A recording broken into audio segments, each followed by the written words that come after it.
مخه پکېږه که څوک درته کله ناکله په سپک نظر وګوري د یوسف په شان قیمتي سړی هم په پیسو باندې خرڅېږي.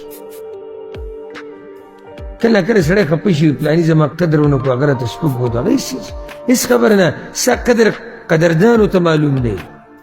د درنو قدر د درنو سره وي، سپک سره د درنو قدر نه وي. د یوسف علیه السلام په شان قیمتي انسان د الله ولی هغه په 100 کوټه پیسو روپو باندې خرڅېږي. قدر خو هغوی ته نه و معلوم کړی وکانو فیه من الزاهدین. نو د درنو قدر د چا سره وي؟